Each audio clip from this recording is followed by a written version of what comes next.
Good afternoon and welcome to another edition of Awaken the World Sunday Live Talk. Hello everyone. We're still experiencing a few technical difficulties. Hopefully everyone's going to be able to hear us okay. We're running about 30 seconds behind as far as our stream return time. So when you put comments up, we'll be running those comments a little bit behind. What I'm hoping for is that someone can comment and let me know that they indeed heard the music and they can hear my voice as well.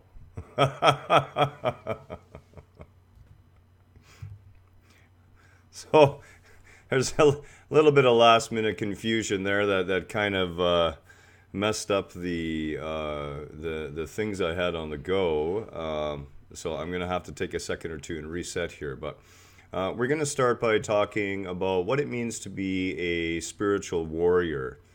And this is a really interesting subject. A lot of people have the idea that... Excellent. So people are hearing both. Good. We still have some volume issues to work out, but the new streaming software will get that underway. So what does it mean to be a spiritual warrior? For that matter, what does it mean to be spiritual at all? And, when we speak of someone being spiritual, of course, it often conjures up, guys in robes or a priest's uniform or perhaps a guru in a loincloth. And none of those things really have anything to do with being spiritual. Spirituality, by any definition, is only a measurement of the level of awareness one possesses in relationship to the general masses around him. Right? Or her. Let's be clear about that.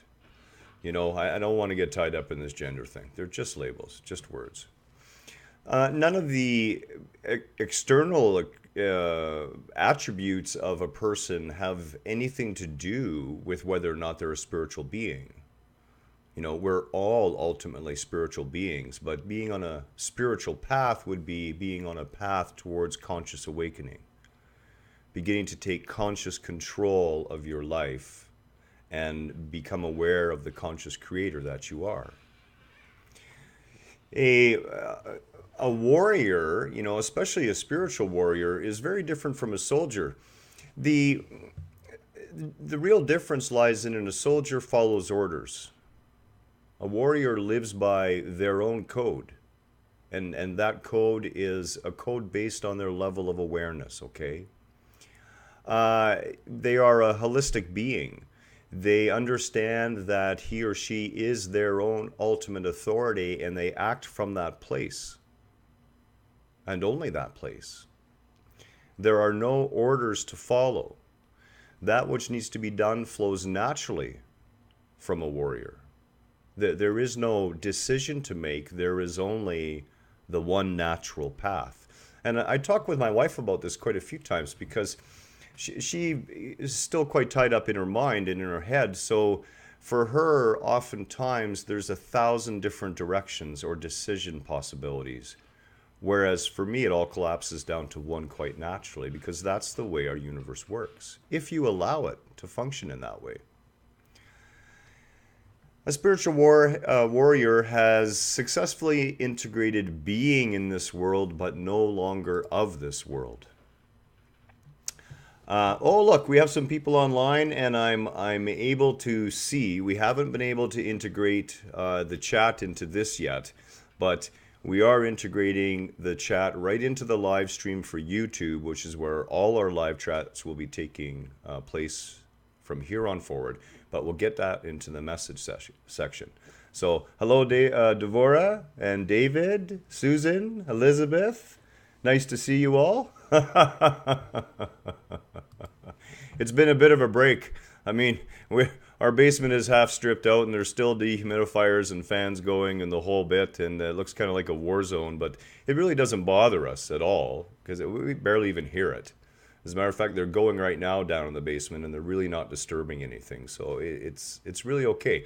The biggest lament we have is that was our yoga space. And so we did yoga last night up in the bedroom. It was a little bit cramped, kind of both of us on kitty corner with the queen bed between us. So back to what we were talking about. The spiritual warrior has no thoughts about the work that needs to be accomplished. What needs to be done flows naturally.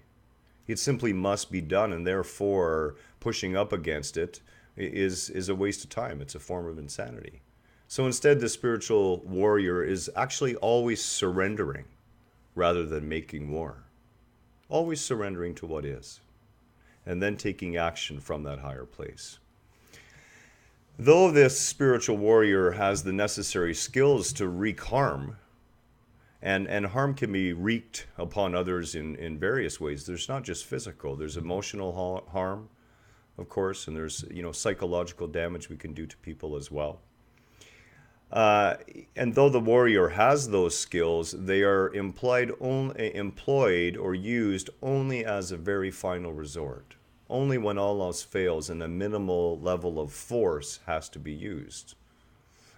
I've done that in my life on all the levels, and I can't say that the physical level should ever be entertained, and nor should any of the other levels unless there's no other way. And then always with a compassionate eye on not damaging the individual, but cutting them short.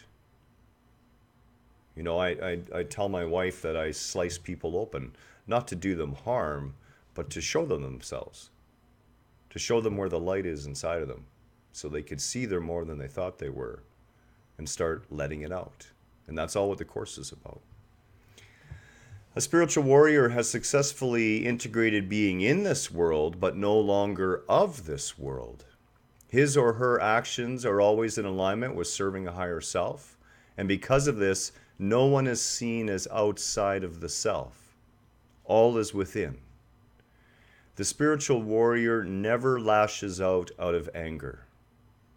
Ever. They understand that anger and other negative feelings are the result of wrong thinking, of telling lies to oneself, and they are always watchful of their state of mind.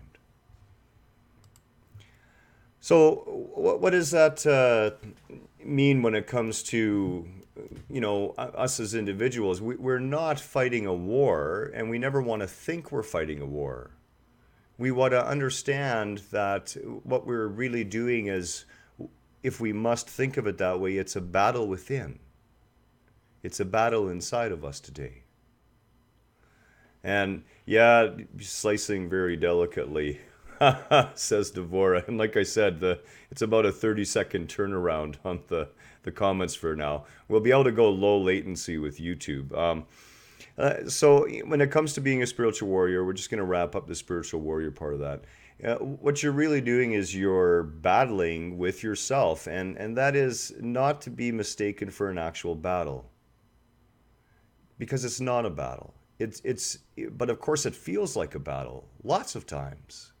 I would be remiss to say that it doesn't feel that way, because it does. I remember when it felt that way. My wife still going through it as a battle a lot of times.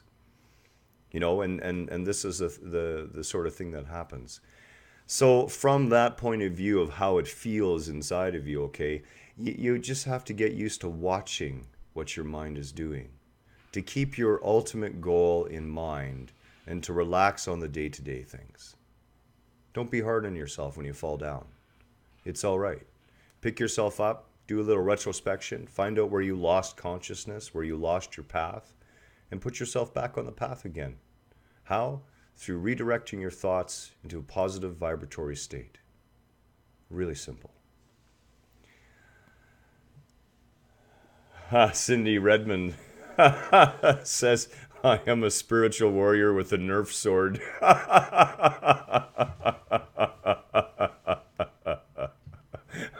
Awesome, Cindy. I really like that. That's exactly where my wife is at. She's got one of those Christmas wrapping paper tubes. Can you get my coffee or drink before it spills all over the floor? Quick. It's open. You have to get quick. Can you deal with that? I just made a mess. Cindy, it's all your fault.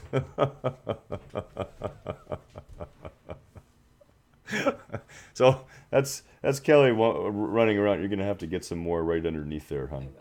Quickly. Okay, we'll blame Cindy for that one. So, the we're gonna go over the announcements here as well, and this is important. But the spiritual warrior is actually an archetype. It's the same thing as Carl Jung's hero's journey. The hero is any being who begins to become consciously aware that they are more than they thought they are. And it starts off by little hints, little flashes of light, little bits of intuition that there's something more, there's something grander. And this is the hero's journey, because you are going to have to become a warrior. Your friends, if their consciousness is not rising in the same state as yours, are going to fight up against you. Why? Because in their mind, you're going to go crazy. And of course, to you, you're simply realizing how crazy everything is around you. So it is a hero's journey. You do need to become a spiritual warrior. You need to be willing to realize that it doesn't matter whether they're friends, family, people at work, people who profess to love you today, your whole existence will become a battle in a sort. And this is due to ego, and ego fighting up against what's happening. And if you haven't seen it, you should really watch the video on the dark night of the soul. It goes a long way into talking about this. So allow yourself to be that spiritual warrior. Allow yourself to be, always go back to that candle within you. Understand that your higher self is just like that candle. It is observing and absorbing the experience in wonderment and awe, all along knowing it's a play. Learn to revel in the minutes. I just spilt hot tea over my leg, and I just made the tea before the video, and it was really hot. But you know what you do? You learn to revel in the experience. It's all perception. Your mind wants to go into how hot it is and how the leg feels all prickled and everything, and you're just like, this is a grand experience. This is a great lesson. Don't wave your arms when you're doing your video. When I used to do a lot of lectures in larger surroundings where I'd have a couple hundred people or more, I always had a podium it had to be a good 6 feet clear around it, because I was prone to move and wave my arms and do all bunch. And Elizabeth is actually right. She says, once you go, what I told my wife was, I said, be careful. Elizabeth says, once you become awake, you can't go back. People do think you're losing it. And it's true. I said to my wife, when you go down the rabbit hole, there's no coming back out. You can't. Your mind is going to pass from literally one state of being into another level of perception. And you'll never be able to reclaim that. You'll never be able to go back and accept once you once did. And I've seen it in my wife's mind, because I read people like open books. It's really quite terrifying for a lot of people. And the ones that are wide open and smile when I say that, I see the most beautiful things inside of them right away. But my wife, I could tell she honestly thought about whether or not she could go back. She really did on a lot of levels. Could she reintegrate herself into the church? And of course the answer was no. It just can't happen. And this is actually a wonderful thing. You are rising up. It is the ego that has all the problem. And maybe this will help a little bit, okay? Because I know I've used this to help myself. Whenever, and it's rare now, that I get those sort of feelings about, people who didn't hitch on along for the ride. I remember that everything is perfect. That what they gave me helped me on my journey. And when they had given me it and I'd given them what I had to give them, instead of it becoming dysfunctional or becoming a problem or just fading away, there was this magnificent space that just appeared. And the experience was over. And the new experience begun. This is the same way with our growth. People will fall to the wayside. Our lives may appear to be falling apart, but keep in mind, it's your false edifices, the leftover remnants, your new levels of thinking are going to rebuild those sandcastles again. The oceans come in and wiped your beach clean, or is wiping your beach clean. And you could stand there and wail and gnash your teeth all day. It won't stop. The ocean, that infinite sea of consciousness, from wiping that sandy slate clean again. Why? So that you can be free to experience the building all over again at a newer level. You're on a new beach. You're on a new white sandy beach as your consciousness comes up.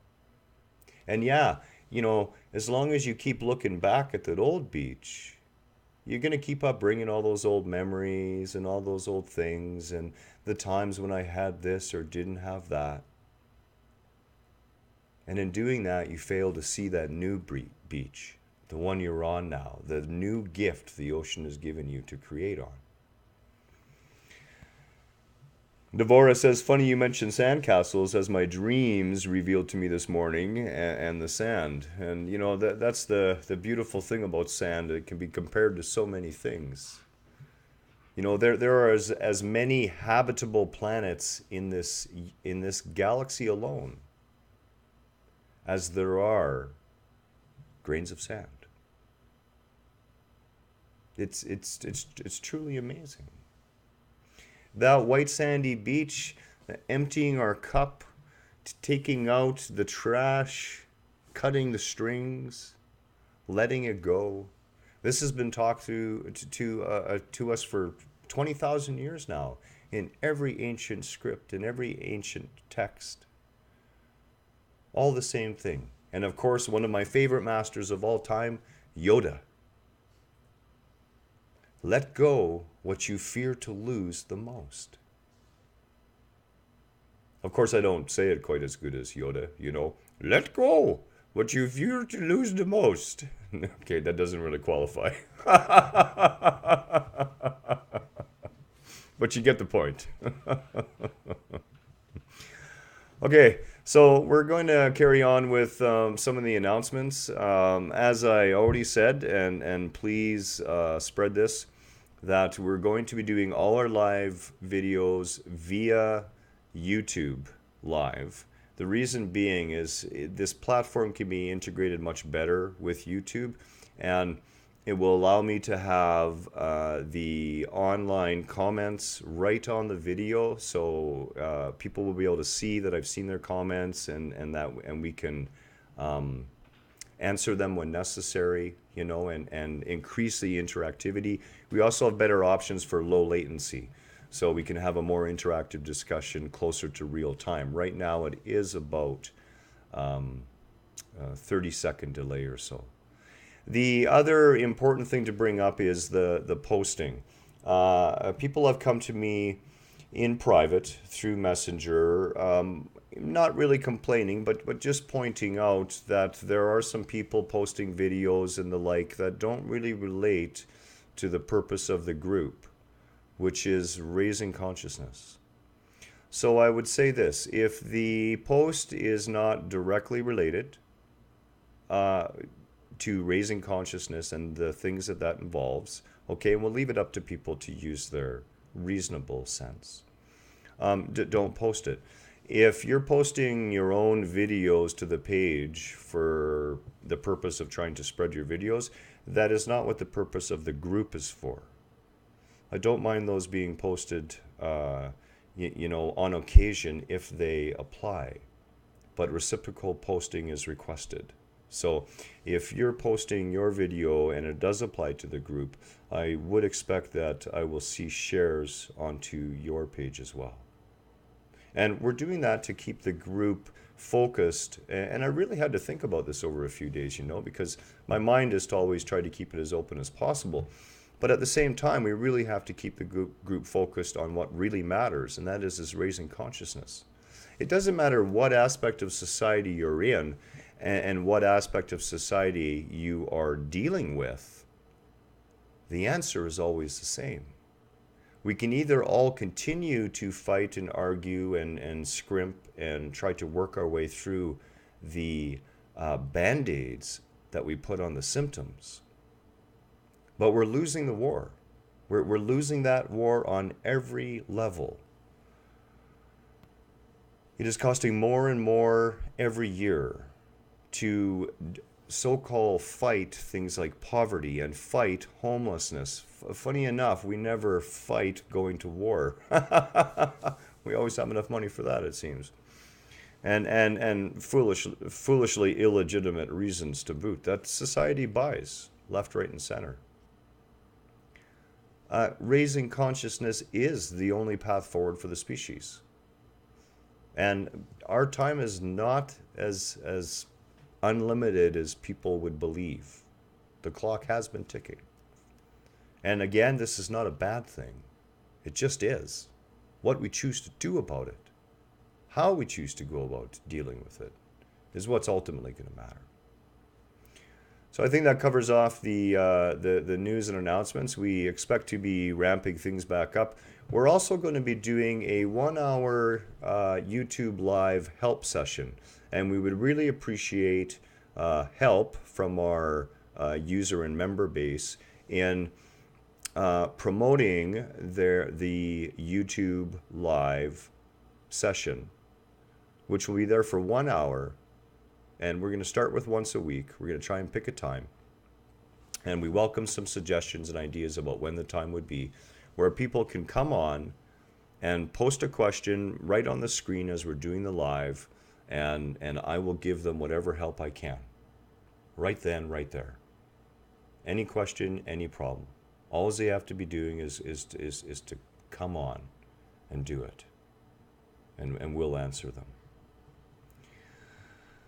The times we live in, of course, look very unbalanced, and if we make the mistake of getting ourselves tied up into the news media of any sort, and that includes a lot of the stuff that roars through your Facebook feed as well, okay, it can look pretty terrible, and I really, really, really want to bring everyone back to this discussion on what the physical world is and where we need to put our attention, okay?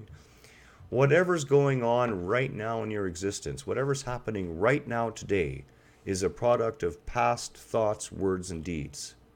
And that doesn't matter if those past thoughts, words, and deeds were 5 seconds ago, 10 minutes ago, 10 years ago. We are all running on what we did before, and it manifests in the now. So how do you become present, and how do you come to that new now?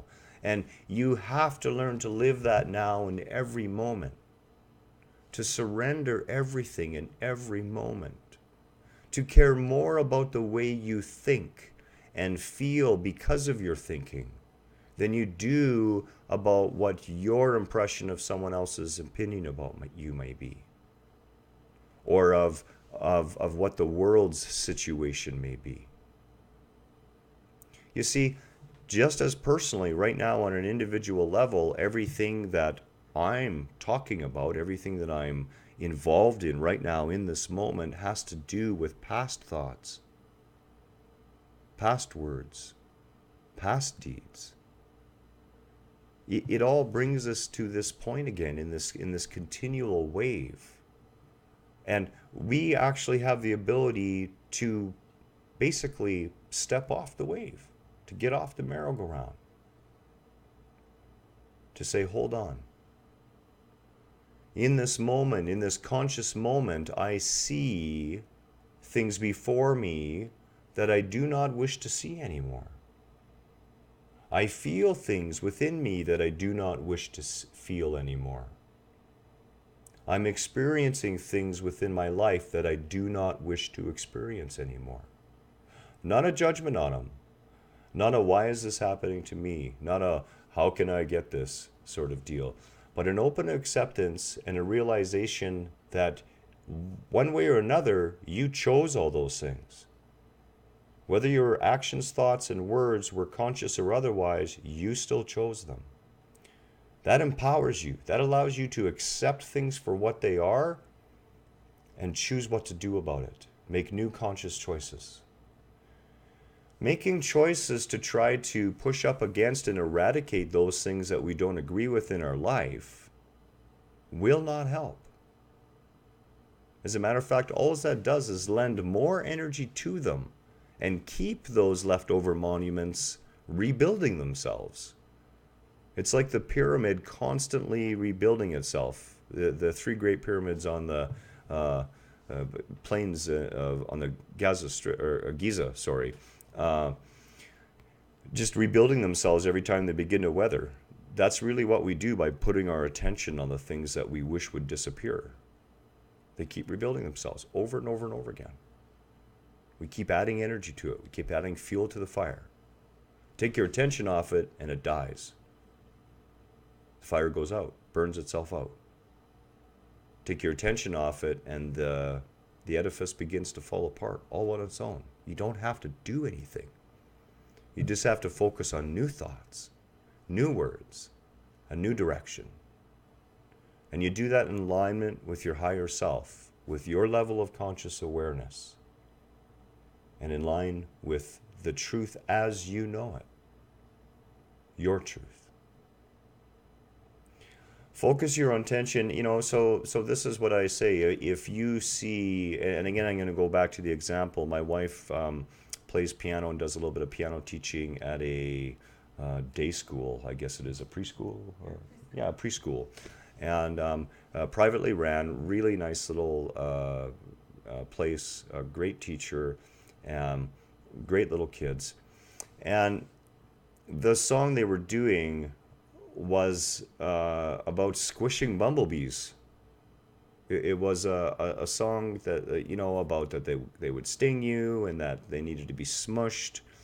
And when my wife mentioned this song that the kids wanted her to do, I was horrified. It's just like, you got to be kidding me. All ready to push up against that song. Right? How dare they do a song like this? We need bees to live. The whole ego thing came right up. What stupidity, what foolishness. Rage against the human race. This is why we have unconscious children. There's all these things you could go on about. But I realized in the instant that actually the thing to do was new thoughts, new words, new deeds, new monuments.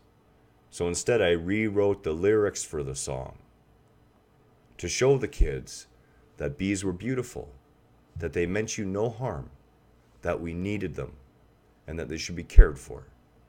And it's that simple. We can apply this in every aspect of our lives. When you see something you don't like, go ahead and create the opposite of it, and watch how fast that which you don't like disappears.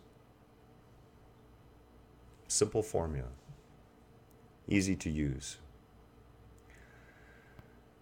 One of the last major points I want to cover on this, staying balanced in unbalanced times, is the realization that, no matter what you may think or feel, our planetary existence here as a species has been a drop in the hat in the cosmos's measurement of time. This is just the early beginning stages of what we truly are. realistically, we're not much further off the first troglodytes that crawled along the ocean floor when it comes as far as cosmic consciousness and our consciousness. And that's not a bad thing. It means it's mostly all uphill from here. We can only get better. We can only do better. And there's understanding that at the level we're at, we're going to make mistakes. As I said, we don't beat up babies for spilling milk. We shouldn't beat ourselves up or beat others up from acting from those lower levels of consciousness. If not in this life, in another life, we were there too. In a way. Much love to you all. It's fantastic to be back in touch with people again, and I'm glad to see the people who came online today. Thank you so much, and please spread the word. We'll also do a text post on it. That starting next week, we'll have our new live lineup via YouTube. And again, we are looking for recommendations. You can go ahead and comment after the video here as to the format and a possible time of day. Remember, we're on Pacific Standard Time, where we would like to start offering a 1-hour live open help for anybody worldwide. It doesn't matter what you think your issue is. The gift that I've been given is when someone asks me a question, I know the answer. It comes from another place outside the mind. And I want to share that in every way possible. If it can lessen the apparent pain and help people to raise their consciousness and wake up a little bit, that's all that really matters. It really is. Much love and namaste, and we will speak again very soon. Everyone have a wonderful rest of their Sunday or Monday, depending where you're at. And yeah, we'll talk again quite quickly. Take care.